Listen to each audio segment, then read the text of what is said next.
Hello students, today we will study poem number 5, A Legend of the Northland. This poem is written in the form of ballad. Now a question comes in our mind, what is a ballad? Ballad क्या होता है? ये poem ballad की form में लिखी हुई है. A ballad is a song narrating a story in short stanzas.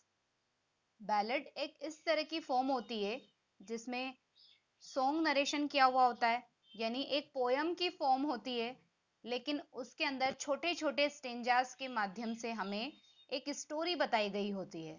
तो इस पोयम के अंदर छोटे छोटे स्टेंजास डिवाइडेड हैं और उसके अंदर एक स्टोरी चल रही है, उसका बेस एक स्टोरी की फॉर्म में चल रहा है. Ballads are a part of folk culture और popular culture and are passed on orally from one generation to the next. Ballads folk culture और पॉपुलर कल्चर का ही एक पार्ट होते हैं जो ओरली एक जनरेशन से दूसरे जनरेशन तक पास किए जाते हैं. यानी कोई स्टोरी है उसे एक जनरेशन से दूसरे जनरेशन तक लोगों द्वारा सुना करके पहुंचाई जाती है. A legend of the Northland is a ballad. यानी ये पोयम जो दी गई है a legend of the Northland, ये एक बैलाड की फॉर्म में लिखी गई है.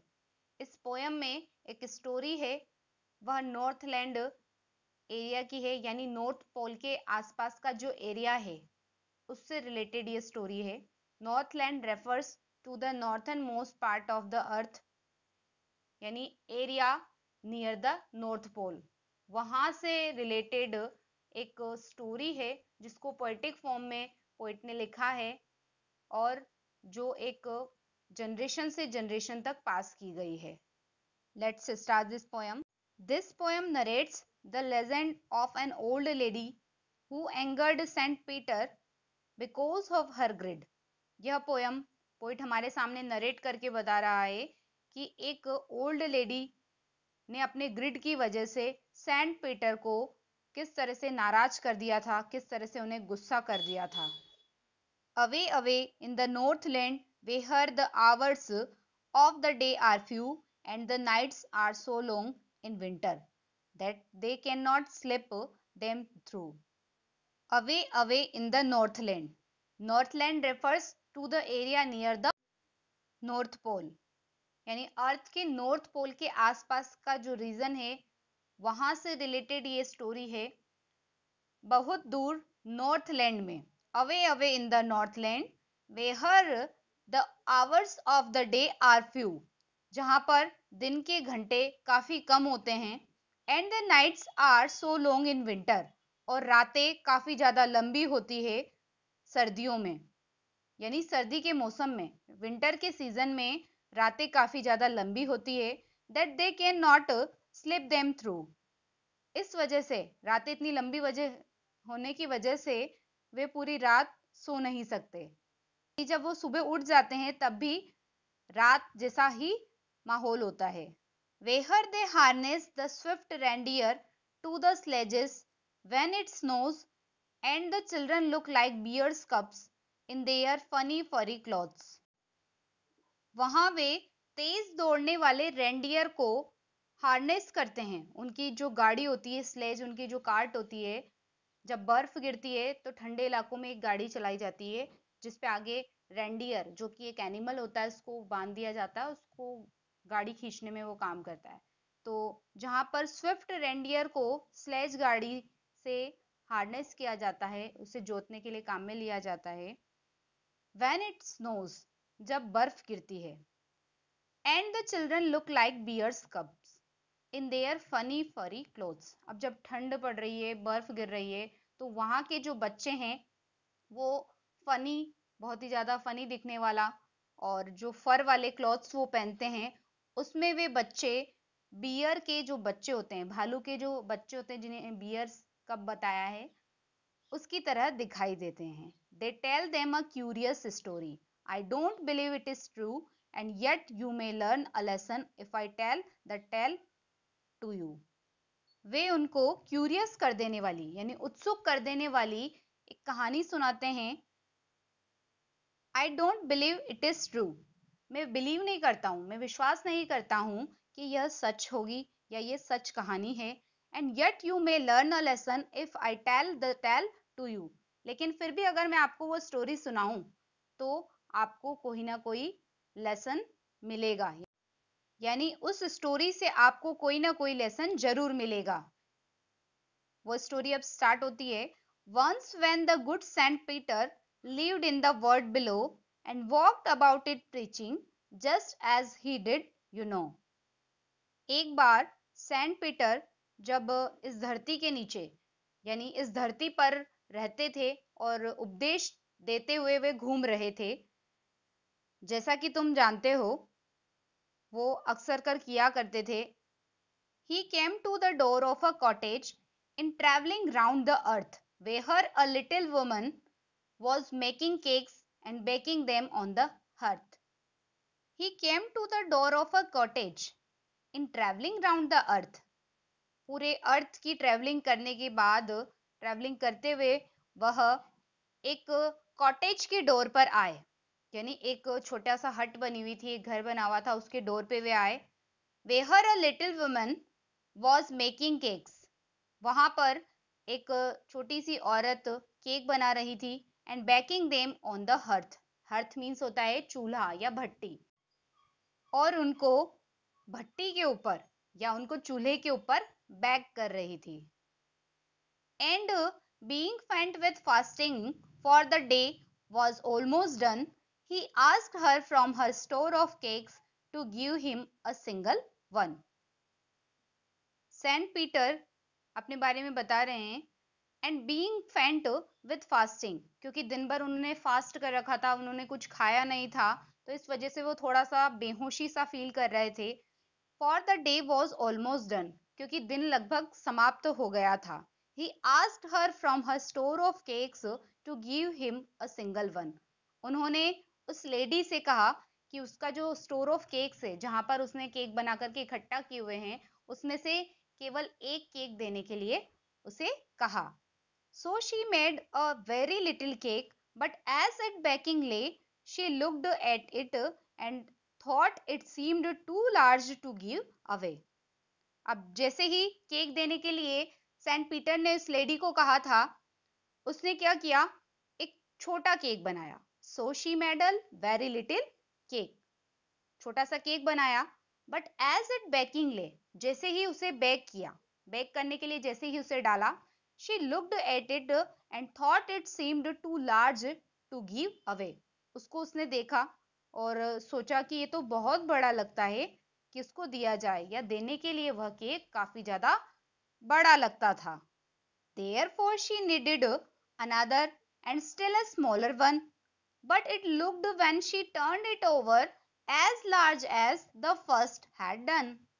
अब क्योंकि उस लेडी को पहले वाला केक काफी ज्यादा बड़ा लगने लग गया था, तो उसने क्या किया, दूसरा आटा गूथा। kneaded मीन्स होता है आटा गूथना।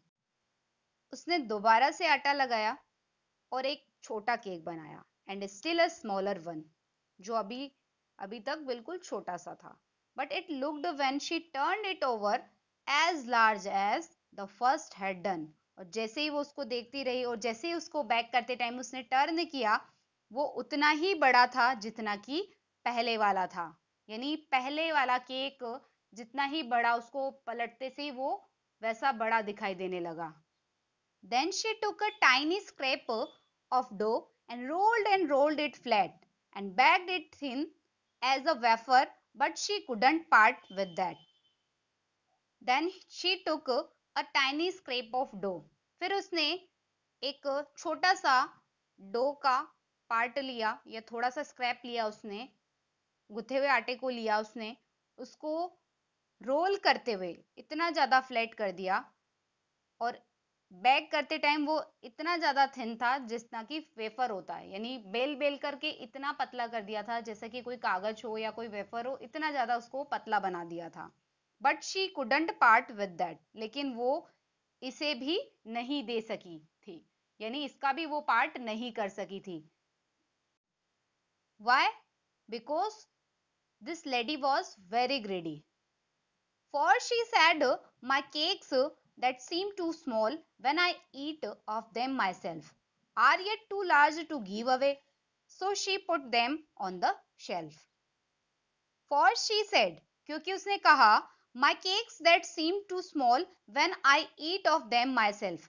मेरे केक जब मैं उन्हें खाती हूँ या जब मेरे लिए जब मैं इसका यूज करती हूँ तो ये काफी ज्यादा छोटे लगते हैं. यानी जब मैं इन केक को खुद खाऊंगी तो ये मेरे लिए काफी ज्यादा छोटे हैं. Are yet too large to give away, so she put them on the shelf. लेकिन जब मैं इसे दूसरे को देती हूँ या दूसरे के देने के लिए जब मैं सोचती हूँ तो ये काफी ज्यादा बड़े लगते हैं, इसीलिए उसने उन्हें जो शेल्फ बनी हुई थी जहां पर वो केक को स्टोर करती जा रही थी वहां पर उसे रख दिया. Then good Saint Peter grew angry, for he was hungry and faint, and surely such a woman was enough to provoke a saint. Then good Saint Peter grew angry. तब अच्छे जो सेंट पीटर थे वो गुस्सा हो गए. For he was hungry and फेंट, क्योंकि वो हंग्री भी थे और बेहोशी सा भी वो फील कर रहे थे या वो बेहोश होने वाले थे भूख की वजह से. इस वजह से वो काफी ज्यादा गुस्सा हो गए थे. And surely such a woman was enough to provoke a saint, और निश्चित रूप से इस तरह की एक ग्रीडी लेडी एक सेंट को प्रोवोक करने के लिए, उनको भड़काने के लिए, उकसाने के लिए, उन्हें गुस्सा करने के लिए काफी थी. And he said, you are far too selfish to dwell in a human form, to have both food and shelter and fire to keep you warm.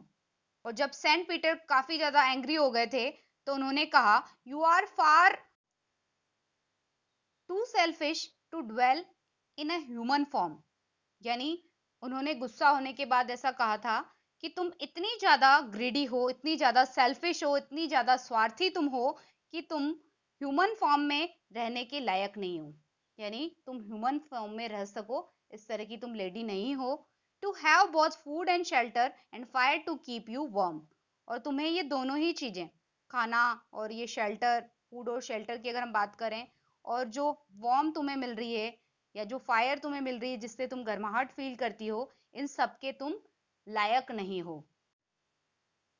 Now you shall build as the birds do and shall get your scanty food by boring and boring and boring all day in the hard dry wood. Scanty means होता है बहुत थोड़ा सा या बहुत ज्यादा कम. अब Saint Peter काफी ज्यादा गुस्सा हो गए थे तो उन्होंने कहा था, now you shall build as the birds do and shall get your scanty food. अब जिस तरह से पक्षी क्या करते हैं, पक्षी जिस तरह से नेस्ट को बिल्ड करते हैं इस तरह से तुम्हें भी करना होगा. और जिस तरह से वो थोड़ा सा फूड प्राप्त करते हैं, and shall get your scanty food, तुम अपना थोड़ा सा फूड प्राप्त करोगी by boring and boring and boring. Boring का मतलब है यहाँ पर किसी पेड़ में छेद करके या सुराख करके जिस तरह से पक्षी अपना फूड निकालते हैं, खाना निकालते हैं, उस तरह से तुम भी करोगी. All day in the hard dry would, पूरा दिन भर जो हार्ड, बहुत ज्यादा हार्ड होती है, ड्राई वुड होती है, जिस तरह से लकड़ियां बहुत सख्त होती है, उसमें छेद करके तुम अपने फूड को प्राप्त करोगी. Then up she went through the chimney, never speaking a word, and out of the top flew a woodpecker, for she was changed to a bird. अब सेंट पीटर ने उस लेडी को कर्स कर दिया था, उसे श्राप दे दिया था कि वो भी एक बर्ड में कन्वर्ट हो जाएगी. इस तरह से क्या हुआ, then up she went through the chimney never speaking a word. तब वह एक भी शब्द बिना बोले हुए, यानी बिना शब्द को कुछ भी वो बोले हुए, चिमनी जो ऊपर की तरफ लगी हुई थी उस और वो चली गई. And out of the top flew a woodpecker, for she was change to a bird. फिर उस चिमनी के ऊपर से एक वुड पेकर उड़ा, यानी एक तरह का बर्ड होता है वुड पेकर जो ड्राई हार्ड वुड में से बोरिंग करके अपने फूड को बाहर निकालता है. तो वहां से एक वुड पेकर बाहर निकला क्योंकि अब वह लेडी एक बर्ड में कन्वर्ट हो गई थी. यानी सेंट पीटर के कर्ज की वजह से वह लेडी वुड पेकर में चेंज हो गई थी.